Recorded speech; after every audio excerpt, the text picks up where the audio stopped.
साथ साहिब। मेरे प्यारे देशवासियों, आपने पिछली वीडियो में सुना अपमान करने वाला इंसान किसी का अपमान कैसे करता है, लेकिन अपमान करने वाला इंसान वो खुद अपमानित होता है। लेकिन आगे हम अगला रास्ता देखने से पहले आपको फिर बता देता हूं कि आज जो लॉकडाउन चल रहा है इसमें जो उचित दूरियां बनाए रखना है, हाथ धोने हैं, घर में सफाई रखना है, आदि आदि जो नियम है उस नियम का पालना करना आपका फर्ज बनता है। इससे तुम खुद बचोगे और दूसरों को बचाओगे। आप जरा सुनिए, अपमान के बारे में जो जिक्र कर रहे थे हम, कब से ये हमारा जिक्र चल रहा था। तो पहला नियम था जो खुद अपमानित होते हैं वो दूसरों की सफलता में अपने अंदर जलन पैदा करके और अपमान करते हैं। अगला नियम अगर हम देखते हैं, अपमानित करने का बहुत से लोग हैं वो मनोरोगी होते हैं, मानसिक रोगी होते हैं। उनका दिमाग हमेशा उल्ट तर्क देता है। उल्ट तर्क देता है तो वो सबसे अपने आप को बड़ा मानता है और वो दूसरों का अपमान करता है। हर बात में अपमान करेगा। मानसिक रोगी होगा, वो कभी नाते और रिश्तों को नहीं समझेगा और न ही वो मर्यादा को समझेगा। मर्यादा भी भंग करता है, नाते रिश्ते भी भंग करता है और छोटे बड़े को भी भंग करता है। उसके आगे कोई आ जाए उसी का ही अपमान कर देता है। आगे तीसरा नियम यह होता है, अपमान करने वाले लोग जो होते हैं वो अहंकारी होते हैं। अपने अहंकार के बस में होके जो थोड़ी सी कोई चीज प्राप्त कर ले, थोड़ी सी कोई वस्तु प्राप्त कर ले, थोड़ी सी विद्या प्राप्त कर ले, थोड़ा सा धन प्राप्त कर लिया, थोड़ा सा कोई मान सम्मान प्राप्त कर लिया, उसमें बड़ा अहंकार कर लेता है और अहंकार करके दूसरों का अपमान करना शुरू कर देता है। लेकिन मेरे प्यारे देशवासियों, ऐसा इंसान जो अपनी थोड़ी सी एक छोटी सी कला से दूसरों का अपमान करना शुरू कर देता है, वो इंसान कैसा होता है, जैसे ग्वार, बाजरी, कनक वगैरह की फसल होती है, ये 2-4-6 महीने में पककर तैयार हो जाती है और कट जाती है। थोड़ा दिन अपमान करने वाला इंसान फिर उसी जगह पे आ जाता है जहां पर वो था। अर्थात वो कोई सम्मानित आदमी नहीं होता, वो खुद ही अपमानित होता है। कल तो वो गाड़ियों में चढ़ा फिरता था और आज सड़कों पे फिरने लग रहा है। कल वो धनवान था, कल तो वो करोड़ोंपति अरबपति था, आज खकपति हो गया। ऐसी अवस्था में वो इंसान जो अपमान करने वाले होते हैं, वो अहंकारी इंसान होते हैं, वो थोड़ी सी वस्तु प्राप्त करके और अपने अहंकार में दूसरों का अपमान करना शुरू कर देता है। और चौथा अपमान करने वाला इंसान होता है जो अपने आप को भूल जाता है कि मैं कौन हूं। उसको ये पता नहीं होता कि मैं हूं कौन। जब अपने आप को भूल जाता है तो वो सबका अपमान करना शुरू कर देता है। लेकिन अपमान करने वाला इंसान खुद अपमानित बनकर रह जाता है, उसके पल्ले कुछ नहीं रहता। तो मेरे प्यारे देशवासियों, अगर मेरी बात को समझते हो तो आपने पहले हमारी वीडियो सुनी होगी, रोते के हृदय की पुकार। एक संत महात्मा के चोले में बैठकर कोई किसी का अपमान देखकर, किसी का दुख देखकर, किसी बीमारी देखकर हृदय अगर पंगल नहीं जाता है तो फिर संत मत नहीं होता। संत मत क्या दर्शाता है? संत मत तो हमेशा ये दर्शाता है कि तुम किसी दूसरों के काम आओ, दूसरों के दुखों को अपना दुख समझो। तुम किसी दूसरे के सुख को देख के जलन मत करो। अब मैं अहंकार वाली जो बात कह रहा था, बहुत से लोग ऐसे हैं जो देवी देवताओं का अपमान भी करते हैं, ग्रहों का अपमान भी करते हैं। जो इंसान प्रकृति का अपमान करते हैं, ग्रह क्या चीज है, देवी देवता क्या चीज है, संत महात्मा क्या चीज होती है। हम सबका आदर सत्कार करें, लेकिन अगर हम अपमान शुरू करना कर देते हैं तो एक दिन अपमान हमारा होना निश्चित है। अगर हम दूसरों का अपमान कर रहे हैं, घरों का अपमान किया, प्रकृति का अपमान किया, किसी मूर्तियों का अपमान किया, अवतारों का अपमान किया, तो हमारा अपमान होना निश्चित है। मैं कितने दिन क्या कर सकता हूं, मेरे पल्ले है क्या? जब तुम्हारे प्राण है वो तो किसी और के हाथ में है, तुम ज्यादा जिंदा नहीं रह सकते। तुम अपने आप को अगर कह दो कुछ नहीं होता, यहाँ संसार में ग्रह चाल कुछ नहीं होता, ये नहीं होता, तो ज्योतिष के बिना ये विज्ञान कहां से आई? कोई इस बात को समझो और जानो। पहले ज्योतिष शास्त्र ने ही तो बताया था ये ग्रह होते हैं, और ज्योतिष शास्त्र को अगर नहीं माने और ग्रह कुछ नहीं करते तो तुम किसी गरीब आदमी को तुम धनवान बनाकर दिखा दो। अगर ग्रह चाल उसके ऊपर उल्टी हो, तुम कितना समझा लो, वो गरीब आदमी तुम्हारी बात नहीं मानेगा। इसलिए दुनिया में जो चीजें हैं सब है, स्वीकृति है, इनकी मंजूरी है और मानना ही होता है। और जो नहीं मानता, रावण विद्वान होते हुए भी, जो खुद ग्रह चाल को जानते हुए भी, जब देवी देवताओं को भी उसने मुंडा डाल रखा था, ग्रहों को अपने हाथ में ले रखा था। एक दिन शनि महाराज ने कहा कि रावण ने मुझे उल्टा लटका रखा है, मुंडा घेर रखा है, अगर सुल्टा कर दे तो फिर मैं देखूं रावण को। तो रावण अहंकारी था, अहंकार में आके कहा कि क्या होता है शनि, मैं सुल्टा करता हूं। जब शनि की दृष्टि पलटी तो सीधी जाके बुद्धि के ऊपर बैठी और रावण की बुद्धि भ्रष्ट हो गई, सीता का हरण किया और अपने कुल का विनाश करा दिया और अपने आप का विनाश करा दिया।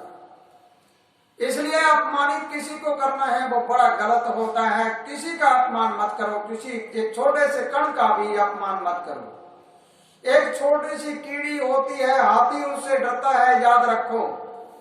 एक कीड़ी है, छोटी सी चींटी है, वो हाथी को मार सकती है अगर वो सूंघ के खा जाए तो। और हाथी हमेशा फूं फां करता रहता है, कोई कीड़िया नजदीक ना लग जाए। इसका मतलब प्रकृति ने हमें इशारा दिया है हाथी का कि हाथी इतना बलशाली होते हुए भी और एक छोटी सी चींटी से डरता है। तुम चाहे कितने बड़े राजा बन जाओ, कितने बड़े संत महात्मा बन जाओ, लेकिन आपको भी चींटी से डरना होगा। तुम पहाड़ के ऊपर चढ़ के देखो, पहाड़ पर चढ़कर देखोगे तो नीचे की दुनिया तुम्हें छोटी छोटी नजर आएगी। बड़ी बड़ी रेलगाड़ियां हैं, ये भी आपको एक छोटी सी नजर आएगी, बिल्कुल छोटी सी। आप सोचिए और विचार करिए, तुम चाहे कितने ही बड़े क्यों न हो गए होंगे, संसार आपको छोटा सा क्यों न नजर आता होगा, लेकिन इस बात को याद रखो, एक छोटी सी ठीकरी होती है घड़े की टूटी हुई, और उसको अगर मार दिया जाए तो वो घड़े को फोड़ सकती है। इसलिए मेरे प्यारे देशवासियों, अगर मेरी बात को समझते हो तो तुम अपमान किसी का मत करना, सबका सम्मान करना सीख लो। लेकिन पहले तो तुम अपने आप का अपमान करोगे तो दूसरों का अपमान करते हो। तुम्हारे अंदर है ये अपमानता। तो इसलिए इसी अपमानित बातों को दूर करने के लिए हमें क्या रास्ता चाहिए, हमें कैसे रहना चाहिए, हमारे हाथ में क्या होना चाहिए। हमारे हाथ में डंडा ना रखो, ना ही हमारे हाथ में बंदूक। लेकिन मैं वो जिक्र नहीं करता जो सीमा का पहरा देते हैं, उनका जिक्र नहीं है। ये जिक्र हमारे आंतरिक बातों का है, हमारे घरेलू बातों का है। जो क्षत्रिय हैं उनका तो काम होता है सीमा पे रक्षा करना, उनके पास तो हथियार होते हैं। क्षत्रिय का काम हथियार लेना होता है, लेकिन हथियार आम लोगों के पास हथियार क्या होना चाहिए, संतों के पास क्या हथियार होना चाहिए। संतों के पास हथियार ये होना चाहिए, दुनाली राइफल, दोनों हाथों को जोड़ना और मीठी जबान का कारतूस। मीठी जबान से और इस दुनाली राइफल से हम अनेक प्रकार के लोगों को, उग्र से उग्र लोगों को शांत कर सकते हैं। और ये कहानी पढ़िए, महात्मा बुद्ध की पढ़िए, उन्होंने भी किसी डाकू को जो उंगली से मार दिया करता था उसको भी उन्होंने शांत कर दिया था। और भी बहुत संत महात्मा ऐसे हुए हैं जिन्होंने बड़े बड़े जो अपने समाज से विचलित हुए लोगों को समाज में वापिस ला दिया था। इसलिए हमारे कहने का मतलब ये हुआ कि अगर तुम शांति प्रिय अपने इस हथियार को चलाते हो तो ये हथियार दुनिया का सबसे ताकतवर हथियार है। हाथ जोड़ना और मीठा बोलना सबसे ताकतवर हथियार है। इस हथियार से दुनिया में कोई बैरी रहेगा नहीं, और सारे हमारे अपने हो जाएंगे। जरा आजमा के देखो, फिर आपको पता लगेगा। तो मेरे प्यारे देशवासियों, अगर मेरी बात को समझते हो तो तुम अगले चरण में चलो। अगले चरण में चलते हैं तो हमें देखते हैं कि दुनिया में जो शत्रुता है वो बाहर नहीं है, मेरे अंदर है। बैर कहाँ पर है? बैर मेरे अंदर जागता है। पहले मैं अंदर से बैर भावना रखता हूँ तो मैं दूसरों को बैर भावना जगाता हूँ, दूसरे के अंदर जगाता हूँ। तो मैंने ये क्या सीख लिया? बैर भावना सीख ली। और मैंने ये क्या सीख लिया? हाथ जोड़कर प्रेम करना सीख लिया। मित्र और दुश्मन अपनी जबान में है, मेरे अंदर भरे हुए हैं। मैं बाहर कहीं ढूंढता फिरूं, कुछ मिलने वाला नहीं। फिर अगर हम देखता हूं तो अशांत हो जाते हैं इंसान। वो अशांति कहाँ पर होती है? अशांति हमारे अंदर है, बाहर अशांति नहीं होती। बाहर की ऊर्जा हमारे अंदर की ऊर्जा के साथ जुड़ी हुई होती है, वो आकर्षण होता है।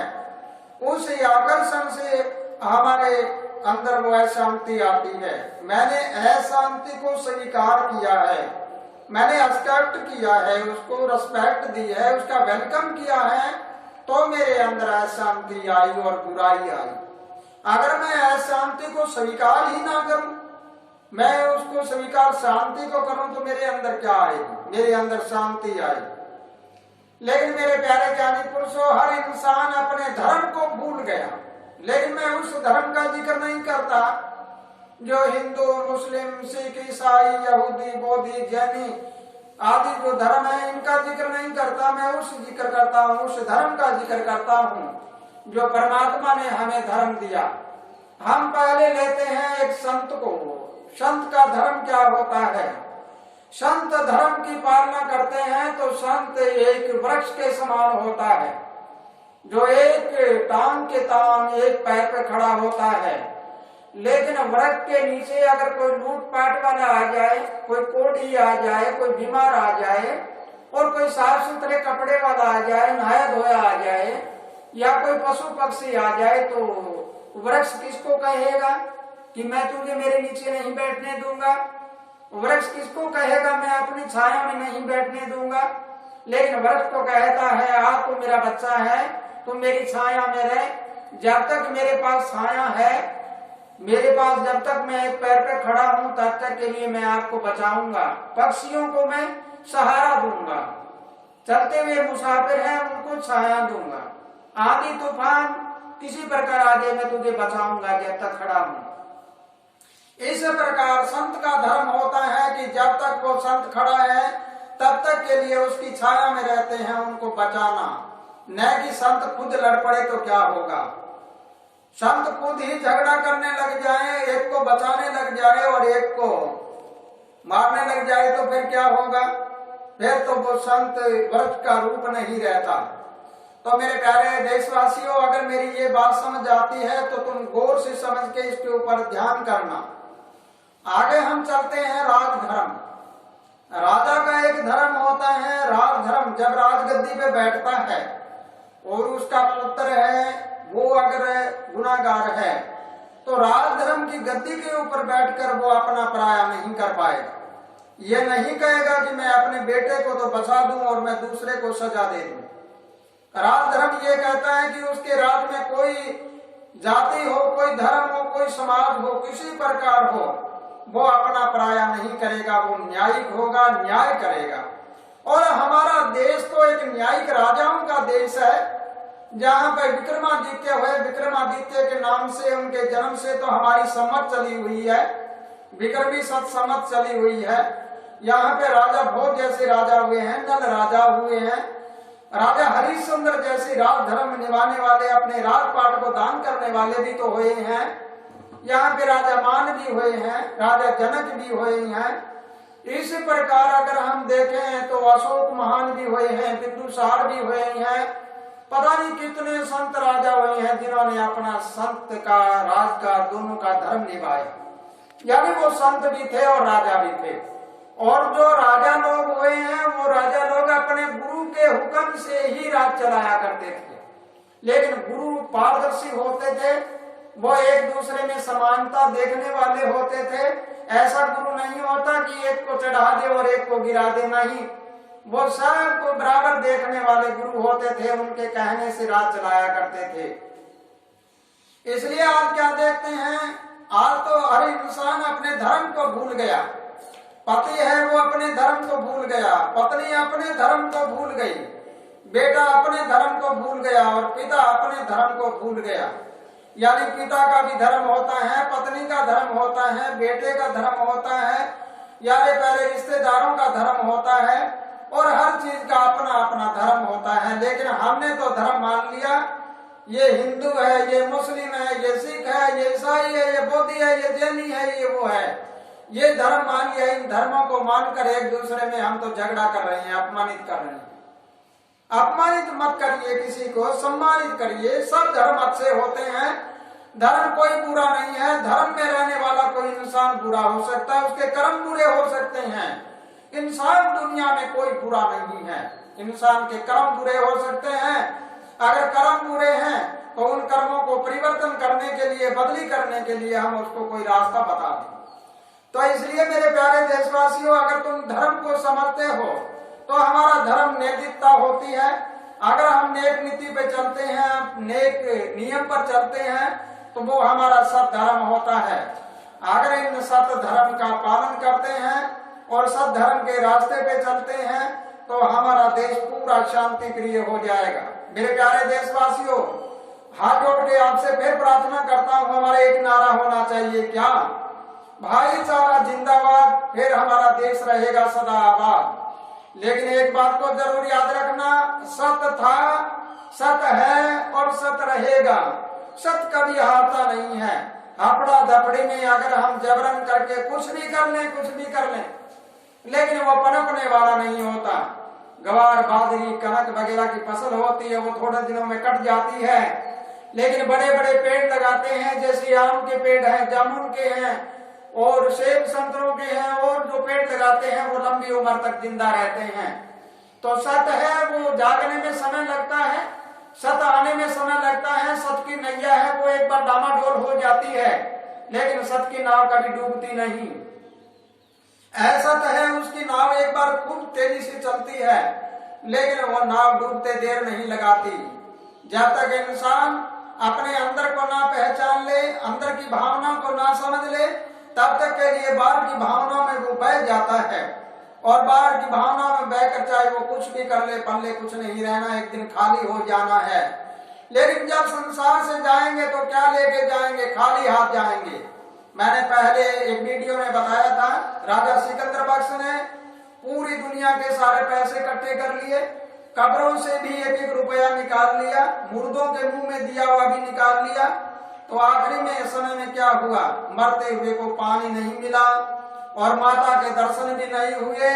तब सिकंदर बख्श ने अपने मंत्री से क्या कहा था कि मेरी अर्थी जब निकले तो मैंने जो धन इकट्ठा किया वो खजाने खोल देना और मेरे ऊपर के उछाल देना है, ताकि लोग ले जाएं, और मेरे हाथों को ऐसे खुला कर देना है, हाथ ऐसे होते जाएं, और पीछे नारा लगा देना है कि खाली हाथ है और जुल्म साथ है। मैंने जो जुल्म ढाया वो मेरे साथ जाने लग रहा है, मैं खाली हाथ जाने लग रहा हूं, मेरे पल्ले कुछ नहीं। इसलिए मेरे प्यारे देशवासियों, अगर हम नैतिकता से बाहर कोई काम करते हैं, संवैधानिक नीति से बाहर काम करते हैं, तो हम खाली हाथ हैं और हमारे जुल्म साथ है। जुल्म की जगह हम अपनी नेकी करें, नेक कमाई करें और नेक नीति से चलें, फिर देखो हमारे जीवन का क्या आनंद होगा और फिर तुम्हारे सपने पूरे हो जाएंगे।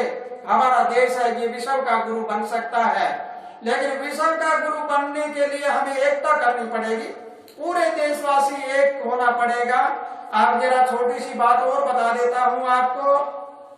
अगर आपको ये बात समझ आ जाती है तो मैं सभी धर्मों के बारे में आंकलन करके आपको बताऊंगा कि जब इंसान जन्मता है उस समय वो धर्म लेके साथ नहीं आता।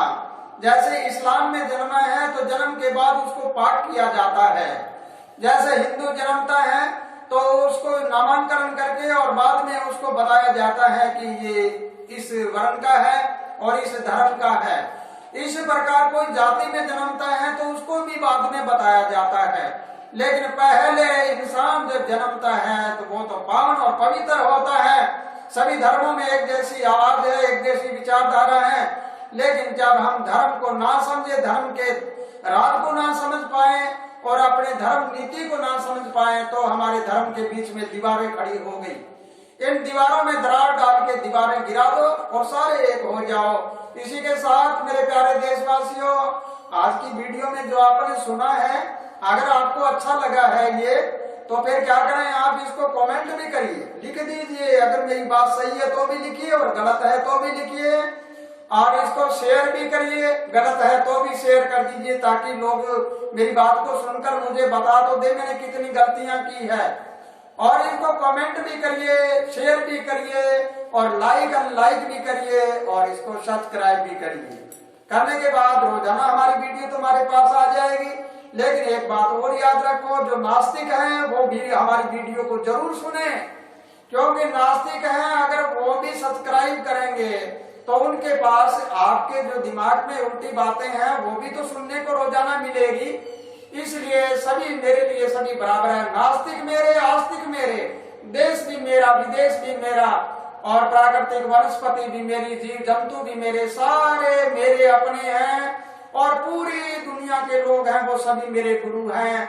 इसलिए सभी से हाथ जोड़ के आवेदन करता हूँ कि तुम सब शांति प्रिय हो जाओ, शांति प्रिय हो जाओ और दुनिया में शांति स्थापित कर दो। इसी के साथ खुशहाल रहो, आनंद करते रहो, प्रभु तुम्हें लंबी उम्र दे और सदा खुशहाली का पैगाम आपको मिलता रहे और हर घर घर में सुख शांति एवं चैन हो। सत साहे।